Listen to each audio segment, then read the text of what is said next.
Hey, welcome to Film Fanatics. My name is Dan. My name is Justin. And I'm Joe. This week, the Doctor is in the new Marvel film Doctor Strange.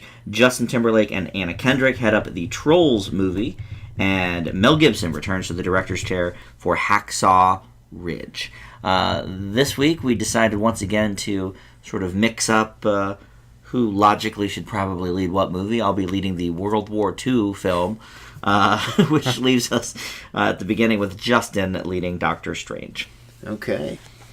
Benedict Cumberbatch is Doctor Strange. You're not wrong. Otherwise known as Stephen Strange. Mm-hmm. A once gifted surgeon tragically crippled by a car crash. Desperate for a way to restore his career status, Strange finds his way to Nepal, where he stumbles in a secret compound run by a mysterious figure known only as the Ancient One, played by Tilda Swinton. This mysterious person known as Tilda Swinton. Yes. It's not quite as whitewashy as you might think it is. Who introduces him to a world well beyond understanding. Though with great and mysterious power comes even greater, even more mysterious responsibilities, as a team of rogue sorcerers intend to use the mystic arts to destroy the very fabric of time. It's a good synopsis, Justin. Sounds complicated. So, this is the latest installment of what is now being referred to as Phase 3 of the MCU, and I feel like with each installment, I keep waiting for it to sort of return to form. And for it to end. and for it to end. I thought we've been in Phase 3. I honestly forgot. I really did. Wasn't everything after Ultron Phase 3? No, Ant-Man was the closing of Phase 2. Oh, all right. All right, so we're on Phase 3 now. So Civil War started Phase 3. Okay. Correct. Okay. Yes. All right. And I feel like right now, Phase 3 is just more or less 2 steps forward and kind of 1 step back. So I'll start off with a positive. Director Scott Derrickson, who did show favorite Sinister, his style is actually really well done for this movie. I think it doesn't really look like anything else, and it's not your typical superhero movie. And to varying degrees, I think that works. The action sequences are very unique. The visual effects are absolutely stunning, and there's a lot of personality to it. However, with that comes the negatives. Oh. I've wanted a Doctor Strange movie for a very, very long time. I think he's a great character. I think there's a lot of stuff to do there. Do I think he belongs in the MCU? Yes, because it's a big, vast, complicated universe that needs to be explored. But there's so many high-concept things in here. I'm trying to think of... I spent a lot of the movie thinking to myself, could a 10-year-old keep up with with all this stuff going on in this movie? Because there were times where even I was struggling. And it certainly doesn't help that there will be moments where they'll introduce various plot points explaining some of it, and then immediately contradict it or try and justify it with some random Deus Ex Machina kind of moment. Mm-hmm. So for that, it was kind of very inconsistent. The humor is beyond forced. Like, to the point that I'm wondering if it's just Stockholm Syndrome that we're all sort of in on the joke, and we laugh because we feel like we're supposed to, rather than the scenes are actually funny. I feel like it was a very serious movie, and then just Kevin Feige came in and told everybody involved, yeah, put in like random jokes here and there. Let's have one character listening to Beyonce, because why not? He never heard of Beyonce before.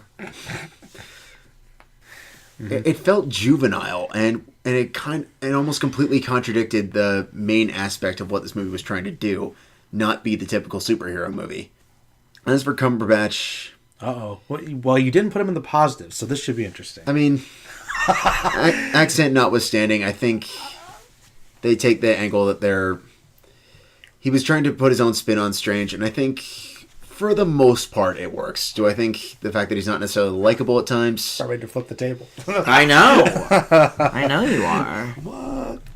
Do I think he's not necessarily likable at times? Yes, but we also see how he grows as a character. It's not quite what I wanted it to be, but it's not bad. I think a lot of it is to the benefit of the supporting cast is very, very game. There's a lot of really good chemistry between him and Swinton. Supporting cast member Chiwetel Ejiofor is able to play off of him beautifully, and I think he steals the show on more than a handful of occasions. Probably getting one of the few scenes that I actually thought was legitimately funny. But what really pulled this grade down for me is quite possibly the most anticlimactic battle scene in MCU history. So for me, it's got a lot of good things going for it, but I feel like it really, really was a missed opportunity at times. I can't wait to hear from Joe. This ought to be good. Well, I mean, obviously, I loved it. Okay. I think I can understand some of Justin's points. I really can, but I don't know if I really agree with them. Mm-hmm. I think that this is definitely a superhero movie we haven't seen before. I think it definitely is pushing a lot of boundaries. And you're right, Justin. There are some pretty high concept things here. Quite frankly, the movie's deep. I mean, it wants to be deep. It focuses on some pretty interesting ideas. Maybe doesn't delve into them as much as they can, but you're right. There's also 10-year-olds you got to please. And I will say this much. I think that in terms of the basic story, good versus evil, superhero, and some of the best visuals ever, I don't think a 10-year-old is going to be too bored by it, at the very least. Now, is it necessarily going to be totally for them? I'm not sure, but you saw it with me. The majority of people loved it. I know that. They were pretty entranced, and I think you're right. It's mostly a serious movie. I think that there is some good drama. I think that the performances are really good. But for me, I just think the visuals were awesome. I think the story was interesting, fresh, and new. And the humor, I actually mostly liked it. I mean, yeah, it definitely sticks out, but it's Marvel, it's Disney, it's the MCU. If they didn't have some... It reeks of Disneyfication. Yeah, but as we all know, these movies are quippy. That's just the way they are. Yeah, but there's a time and a place for quippy. And you know what? If they didn't have it, it would have been the most serious, dark, disturbing thing, which would have been fine with me, but for the core audience of these movies, nah, you know what? The Beyonce joke, I thought it was fine. Yeah, it definitely counteracts things, but it didn't really distract you too much. The only time when I thought it was an issue is when they had something really serious happen, and then there was humor right afterwards. There are a couple moments like that were a little bit off, but no, I thought it was great all around, honestly. I thought it was new, fresh, different. It's honestly one of my favorites of the Marvel movies. It's something really awesome. Interesting. I fall sort of between you guys on a lot of these aspects. Certainly the humor is one of them. I do think that it tries too hard with the jokes. I agree that probably they either tacked them on sort of as an afterthought, or just, too many cooks in the kitchen said, listen, this is the MCU. Yeah. We're not doing Batman v Superman here. Let's throw in a few jokes. But I have to admit that many of them did work. I mean, I thought they were funny. Cumberbatch's accent is fine. I mean, the guy is very well trained in theater. I'm sure he's done many accents, and this is just another one he can add to the pile. Now, is he Dr. House? I guess so. To play devil's advocate, though, it's not as bad as the trailer would have you believe. No, but it's definitely there. No, it's true. Especially with the classically trained British actor portraying him. Yeah, and it does crack once or twice, but... yeah, maybe, but I didn't really notice it. I didn't. Yeah, his interplay with Swinton is fine. She's, excellent at everything. Of course. So that was fine. As in terms of the whitewashing, all right. I personally get sort of annoyed when it's a fictional character. Well, look, that you can sort of make anything you want. It's the reverse effect. We talked about this off air last week of Fantastic Four. Oh, nobody cared about that. Oh my God, he's Michael B. Jordan's black. Oh, what are we gonna do? Same difference, Well, to be fair, with her particular character, as a friend of mine pointed out, yeah, they turned her to a white woman, but it's better than the actual character, who was a Chinese caricature from the 60s. Okay. So it's not really that much. That could be one thing. That's why no one's really complaining about it that much. Also, Swinton fits in this movie because she looks like a weirdo. She has a weird look, and looks like a monk. Works for her. Yeah. In many different movies. Snowpiercer, Trainwreck. For God's sake. Yeah. She can't easily place her in anything. She really has a unique look that she plays up in many of her films, and I think it added to the character in this. Maybe the final battle scene wasn't as exciting as some, but it was different. As is, Joe, like you said, the whole movie. Yeah. The visuals are unbelievable. best I have seen for a superhero movie, that's for sure. Didn't catch it in 3D, but I wanted to. I want to go back and watch it in 3D. I never say that. Yeah, no, you don't. So I'm sure it's very cool in 3D. Yeah, I mean, it's heady material that I don't know that, the 8 to 10-year-old Marvel fan is going to fully appreciate, but I agree, Joe. They're not going to be bored between the the visuals and the action sequences. I can't say they're enormous Iron Man type action sequences, but I think it's the portals and the bits of humor. I think a 10-year-old can appreciate this just as much as an Ant-Man or some of the Captain America stuff, if not maybe on the same type of appreciation, but I think they'll appreciate it just as much. So yeah, I liked it as well, Joe. I don't know if it's among my favorites, but it's certainly up there for the recent stuff. There was something I was thinking about. There was actually one big positive about this one that I forgot to mention. Mm-hmm.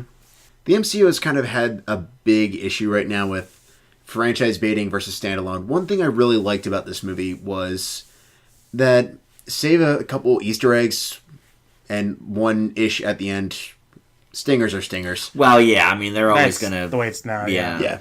But one thing I really did like about this movie is we kind of saw a return to form. Phase 2 is very much like, hey, let's advertise the next movie.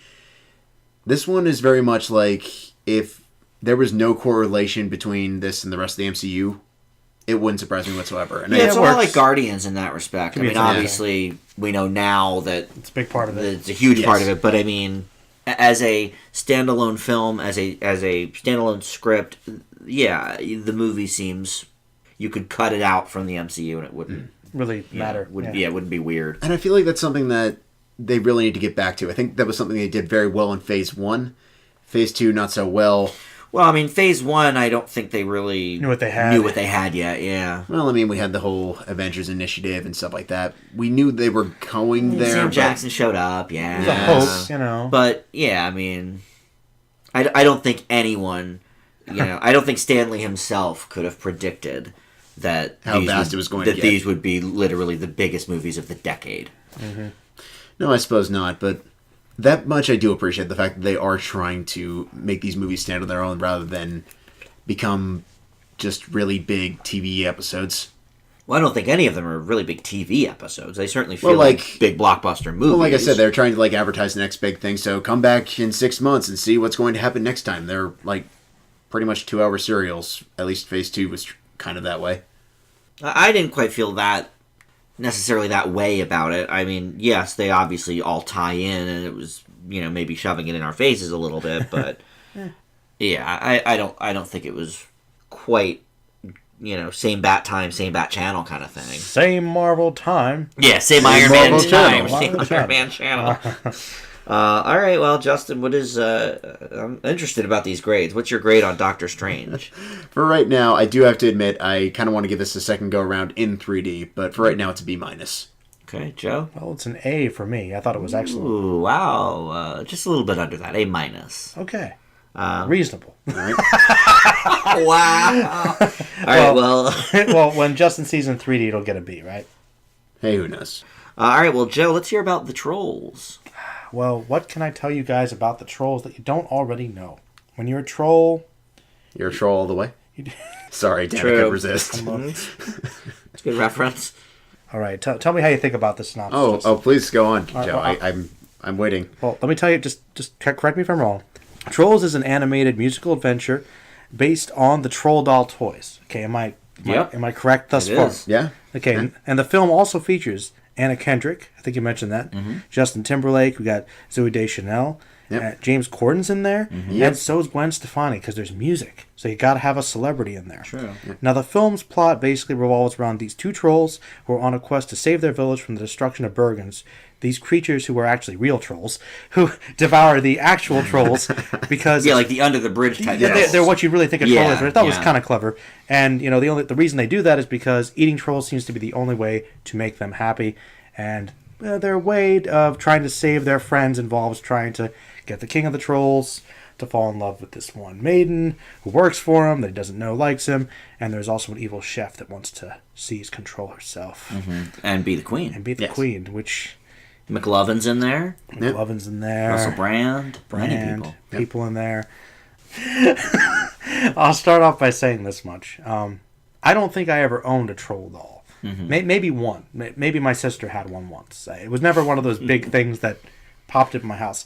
Personally, I think they look creepy. I don't get it. I'm with you. But I know people like them. People like them. They're popular brand toys. But anyway, everything now, every movie franchise now is based on something that you wouldn't think would necessarily have a movie. I mean, still waiting on that Strawberry Shortcake movie, but it's a possibility. You joke, but we are living in the times where anything can become a movie now. They had a lot of those in the 80s. Yeah. You know, I mean, like, we have Transformers, we have G.I. Joe, we have Battleship. Now we have Trolls. And I don't know if there's really much of a story. I don't think there is.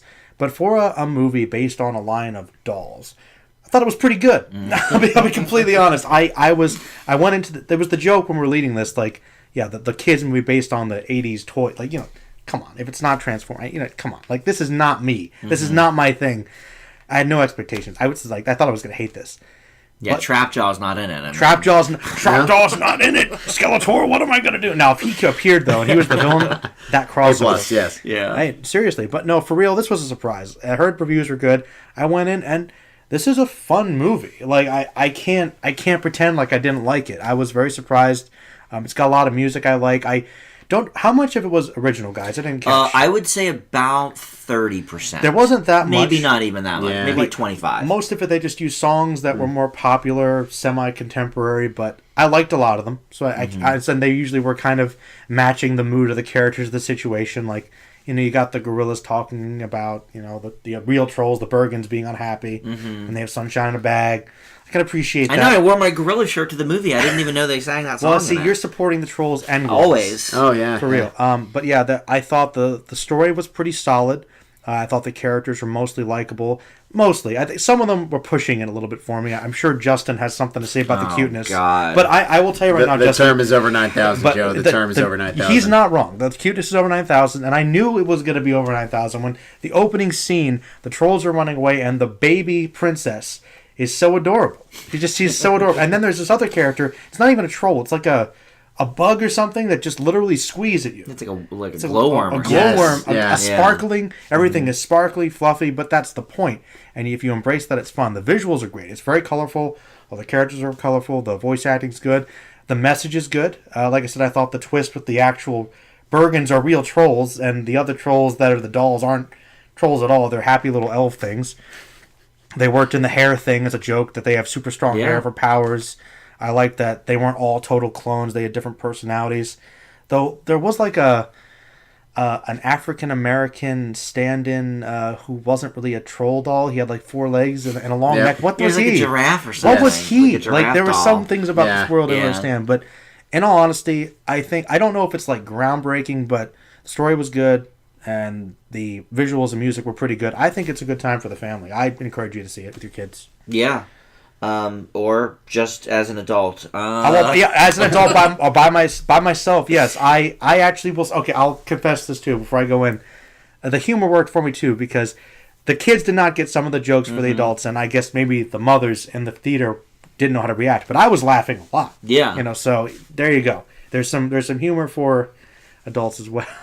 Yeah, I gotta say, I can't believe how much I liked this movie. After seeing it, I thought going in that I didn't do troll dolls either, Joe. Mm-hmm. I don't know anyone who really did. My one friend called me a troll in high school because I was short. And you had the hair? I didn't hair? have spiky hair then, though, so I don't know what that was about, but more of a mullet. But the point being... Not much of a connection. That's the only connection I have because these troll dolls came out about the same time, you know, that was going on. I do agree, Joe, that they're pretty ugly dolls. I don't get it. But they really cuted them up for this movie. A lot. Yes. You know, they gave them freckles, and they gave them glitter, and they gave them fun personalities. But if sort of like Smurfs, but... More personality, Not, right? like, that's what I was going to say. Not all the same. These all have distinct varying degrees, personalities. Yeah. Certainly the 4 or 5 lead characters Stand out. stand out. The voice work is very good. Zooey Deschanel did a great job. I really did not quite recognize her for a while. Christine Baranski as the main villain here. She's one of our fine character actresses. I just love her. Anna Kendrick singing again. Well, we'll always have this. Although, where there's smoke, there's fire. As it was pointed out to me upon leaving the film, because I made that comment, when we reviewed Mike and Dave on this show, I said, we always got to have Anna Kendrick singing. And he said, well, she didn't sing in The Accountant. And that's true. She did not. Oh, don't worry. They're saving that for Accountant too. She could have, but she decided not to. Edition. But I agree. The music is real good. They picked excellent selections, both new and old. It closes with the big, Timberlake #1 of the summer, Can't Stop the Feeling. Timberlake is the music producer of the film, so he handpicked these songs. The True Colors segment is probably the best animated scene, or best scene in an animated film, I should say, of the year. I mean, I loved it. Yeah, it was really, really good. Funny. I do agree some of the side characters weren't quite, the cuteness over humor in this particular instance didn't necessarily work for me as it does in some other movies. The glowworm thing I didn't really get. I love the Cloud dude. He was cool. But I wanted to see more of him. He didn't really wasn't enough, though. No, sequel. He'll get his own movie. Yes. Cloud. Cloudy with a Chance of Trolls. Clouds. It'll be like the crossover. Yes. With both those. He does need to be in more, you're right. I'll tell you the truth, gentlemen. This was very much... I went to this one expecting more or less that I was going to end up getting Smurfs 3, the unofficial version. Ooh. And it wasn't quite that bad. The first thing that really stuck out to me is the animation has a lot of personality to it. And Anna Kendrick and Justin Timberlake have really good chemistry together. As expected, I would say. Yeah. As to be expected. Anna Kendrick for Squirrel Girl all the way. But Sure, I can see it. Yeah, the visuals are really good. The music, I kind of had a love-hate relationship with. I thought it was pretty much if Baz Luhrmann decided to have complete creative control over a family film. And it's not necessarily that it's bad, it's just some of the song choices were strange. Like the Clint Eastwood thing, I was like, this is very bizarre placement, and I'm sure I'm sure the adults in the audience are like, okay, yeah, this is clever. To me, it's just like, really? Those lyrics fit perfectly with the scene. It's true. Not crazy about it. Well, I mean, I was waiting for one of them to just bust out rap and do the whole song. I wanted it. You're trying to do original songs, and you're trying to do contemporary songs, then you're doing gorillas for no apparent reason. Because you need gorillas in every movie, Justin. It's so I'm not good. opposed to that, but then make a gorillas movie. But but there are no contemporary songs in this. It's the songs they wrote for the movie, and then songs from like 20, 30 years ago. Disco, Lionel Richie. Gorillas is probably the most recent. Cyndi Lauper. Yeah, I mean, Gorillas is the was most old, recent other than that. 01. 15, okay. Yeah. Older one. The storyline, I think, is... I thought it was very stop and start. I think there were some things that worked really, really well. The chemistry, the arc is beyond predictable, as is the majority of the things that happen. But... Can't argue with that. It's pretty standard. It's a kids' movie. They're not going to murder the trolls. No, they're not. But Yeah, Spoiler! If it's Disney, they might. Yeah, if it was Disney. Pixar, they would no. First scene they murder if It it was was Disney Pixar. 1990s. Yes, Burn there would be all a body the trolls count. alive. And The main plot is they are trying to eat trolls. That's pretty dark. Eating trolls. Yes and no. Eating people alive. Eating the characters alive. It's kind of dark. yes and no, but they don't go Don Bluth with it. So No, they don't actually show it, but it's there. the message I appreciate, even though I think it's kind of generic and Oh, it's true. Listen, I'm going to be honest. You know what? Finish. I'm sorry. Actually, I want to hear your thought. I did too, actually. To be honest with The you. one thing... I saw this today. Okay. Right before the show, which, listeners, we are recording this 3 days after the election. I think the message could not be more prescient for children right now.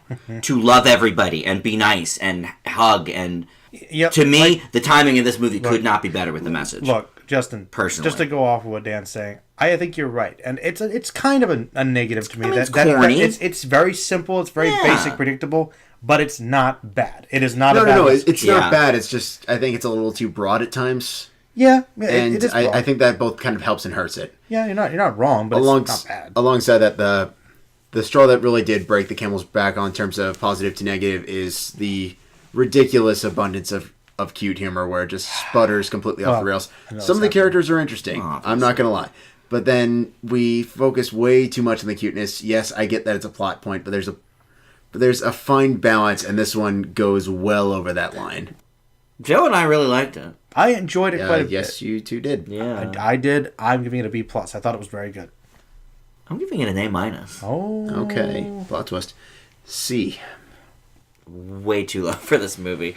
But all right. I know it's cute, but, it's for children. Harsh. All right, so Hacksaw Ridge is next, and this is Mel Gibson's returning to the director's chair, though he does not appear in the film. Andrew Garfield plays Desmond Doss, who is sort of a pacifist of sorts, will not hold a gun, will not murder people. Conscientious objector. Conscientious objector is the correct term, but he wants to help his country in wartime. He wants to go to the war, and instead of murdering people, he wants to stitch them up and save lives and help his country that way, which gives a lot of resistance from Vince Vaughn, who plays the sergeant in the company. Eventually, they say, all right, you can go after a trial and all this stuff, and he ends up going to this battle on Hacksaw Ridge, which is all true story, and save some lives. I thought this was a very good movie. Not a huge Gibson fan. And his directing is not the best. It's okay. Certainly much better in Braveheart. But it was good. The movie was not as gory, though, as I had heard it was. I heard it was like first 25 minutes of Private Ryan gory. It's not. There's blood. In spots it is. Some parts are pretty bad. I mean, did not have that many issues watching it. All right. I mean, so for my own litmus test, not even close. Oh, really? Yeah. People getting cut in half. I'll still say Fury probably still wins for goriest World War II movie. Yeah, it's not as gory as Fury either. I agree. Yeah, it's not. It's still pretty gory. It's pretty dark. It's pretty grim stuff. I mean, you see people with limbs not there, but the way it's shot and the way it's portrayed is not. Private Ryan, you're in the war. It's like, oh my god. All right. So this to me wasn't that visceral, which for me is a positive because it allowed me to watch the movie. Well, enjoy the message more. I think. I thought Andrew Garfield did a fantastic job. I think that guy is really getting better with each movie. Absolutely. I think The Social Network was probably the first thing I saw him in, and he was fine in that. But I think he keeps improving. Vince Vaughn was good, but he still did jokes though. Well, he still did a lot of jokes. I think too many jokes for this movie. The three of us watching Saving Private Ryan, we sort of made our own jokes to not be depressed about it. Yeah, to not want to just go cry in a corner. But in the movie, I don't know that you need Vince Vaughn's jokes. I think he's good as a dramatic actor. Joe, I'm sure we'll talk more about that. Oh dear. He loves the Vaughn dramatic, which I think this is probably the first I've seen. I was about to say I hope it came up because of the Vaughn dramatic. It's really more dramatic role for him. Yeah, same, I think. I've seen him in comedies that he wasn't that funny in.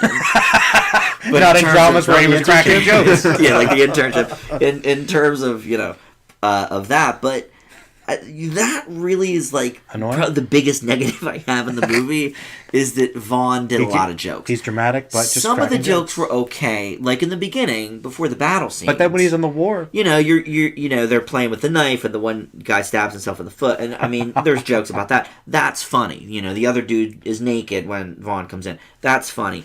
But yeah, when they're in battle, I understand. The situation. Yeah, people deal with things differently. Sergeant, the situation. He's a sergeant.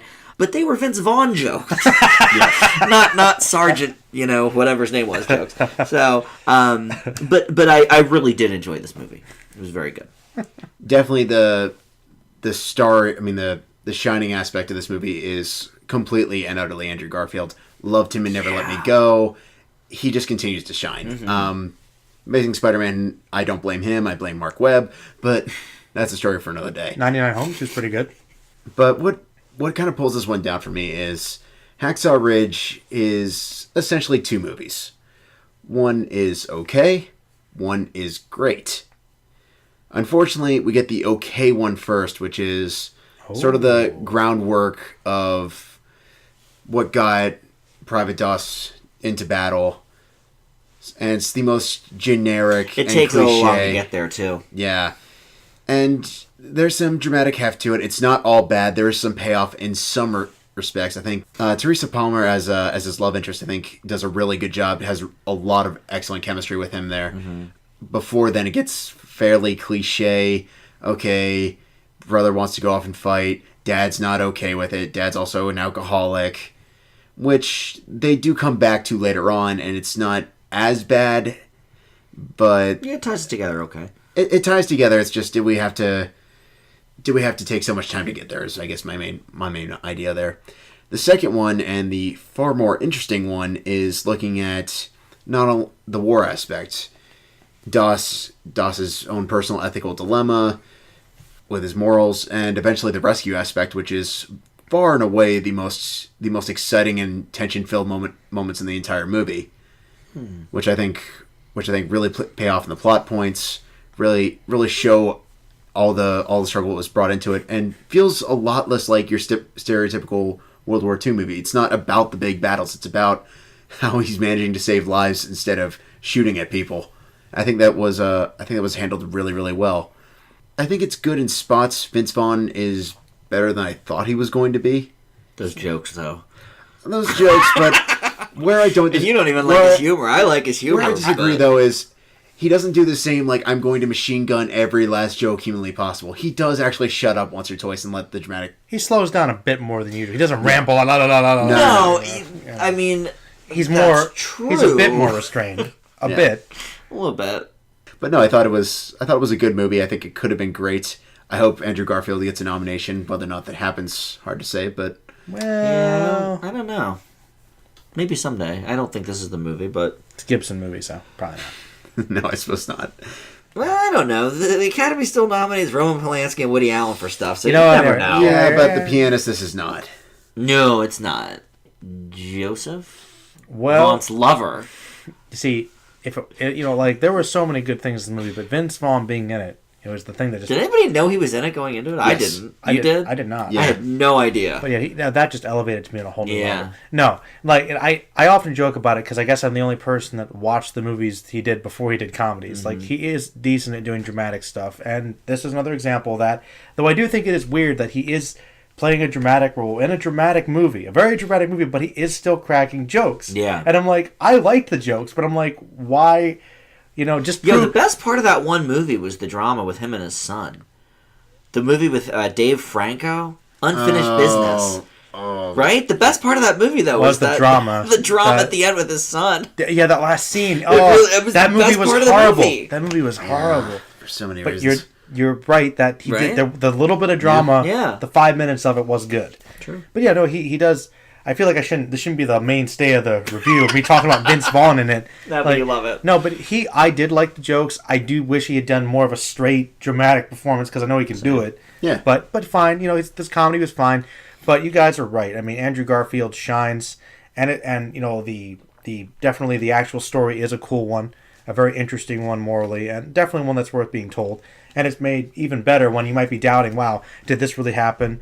Did these things actually said? And at the end, they actually say lines in the movie. Like, this is what he said. True. This is what happened. Like, wow, so this is really what happened. So, not a lot of movies will give you that specific of a backup. Like, this scene is kind of being recreated. Mm-hmm. You don't really get to see that direct evidence. So that was cool. And, of course, you get to see the inflections. He got it down. I mean, I've always liked Andrew Garfield. I think he's good. I liked him as Spider-Man. So talented. He's really good in this movie. And I think it's interesting. You're right, Justin. It is two different movies, but I liked the first part. I think some of it is a little cliche, but safe. But I thought that it was kind of reminiscent of old Hollywood, which I don't think is a bad thing. It is, but kind of like the more cliche aspect and melodramatic aspect of older Hollywood. Yeah, like but if you look at this, the main audience for this movie is going to be veterans, right? Older men probably that grew up on a lot of these films. And I felt like I felt at times like I was watching a movie from the 30s or 40s, and I didn't think that was a bad thing. Which for me, is I think a positive because it's not my favorite decade or so, But I felt like the spirit was there and it was good. Cliche, yes, but. And I liked the romance. You're right. They had good chemistry. I thought that the moral stuff was good. I liked the trial. I liked the drama with his dad. I thought it had some payoff. And I think that it does build up to this really awesome part, which is the war itself, which is, pretty tension-filled. Definitely quite a lot of gore, but the imagery is powerful. I think that the relationships that they develop with certain characters are interesting. Particularly one soldier really hates him, but he kind of ends up developing a little bit more of a friendship with him, which is pretty cool. That respect was... that's the word I was going to say. But yeah, definitely just a really interesting idea, and making it stand out as a very unique war film. But I do think that as well told as the war part of it was, I actually thought it was the least interesting part because it was pretty basic. He saves people, saves another guy. It's awesome, but I thought the most interesting stuff was when his face was being tested and he was about to be kicked out of the army. I thought that was... I agree that the middle portion of the film is probably when they cross those two stories. Like that was interesting. But the end is very inspiring. It's inspiring. And he does, between the saving, he does hide out from the Japanese soldiers for a little bit, It's good. And that was kind of cool. Like the fact that he actually tried to save some Japanese soldiers, too. Yeah. That was cool. Very Christian. But he did not save Private Ryan, though. I thought that was unfortunate. Yeah, he didn't make it in this movie. That was a different Cam. Not this one. But, no, I do think this is not necessarily the Mel Gibson comeback movie. That would have been one if he showed Nazis getting killed. Then we would have been able to say, okay, now you're back on track. But, okay, so it's interesting he chose to do one with the Japanese, which does bring me to my one real... Here we go. I don't want to say it's like a negative exactly. Just go there. But I'm surprised you guys didn't say it. For a movie with a very clear message about nonviolence and peace, you get to see a lot of Japanese men dehumanized and burned alive, probably more than any other movie I've ever seen. Yes, I know that's what the war was like. I was gonna say, don't get me wrong. It did bother me a smidge, but at the same time, we're seeing this from the U.S. standpoint, from one particular soldier hiding out from these guys who are trying to kill them. It is war, so I'm not 100% okay with it, but I at least understand where they were going. I think you can hide it under, yes, the war is bad and this stuff happened, but did we really need that extra scene of 50 Japanese men burning alive at the end, at the same time the guy's literally being lowered to salvation? Gibson needed it. I'm like, okay, man. Okay, Gibson. Like, I get it. I can't really hate on it because that's how it was, but... Sort of an opposite message of Trolls. Well, just a wee bit. If you want to, I just think it's funny. You got this really cool story about like this guy who's fighting against the idea of war, and but it's okay because all those bad guys will be burned alive. Murdered. So it's okay. So it's a little weird. Yeah, it's true. Like I said, it's not like a full on negative, but it only. It's a worthy criticism. I can accept that. It's definitely an interesting criticism. I wanted to bring up. All right, it was in my mind. All right, well, Justin, what is your grade on Hacksaw Ridge? I give Hacksaw Ridge a B. Joe? A-. B+, right in between. Okay. All right, well, a much different show than last week. We all four movies last week, negatives all around. This one, the only even average grade was Justin for Trolls. So much better week. Much better. Here's to more of these. Certainly, yes. Before the end of the year. Oh, here's hoping. So next week we'll review one that's like a 98% on Rotten Tomatoes with like 100 reviews in. Arrival. So I'm very excited to watch that and talk about it next week. I call it Sicario in space. All right. So yes, that will do it for this week. Pretty long show for just 3 movies, but just a wee bit, much chatter to be had. So yeah, check us out on the Facebook group, Film Fanatics with an exclamation point. You can of course subscribe to our channel here on on YouTube, and as well the Twitter feed at Film Fanatics Pod, and Joe's Twitter as well at Merlin Reviews. So thanks for listening, and we'll see you back here next time. Hail Hydra! Hail Hydra! Hail Hydra!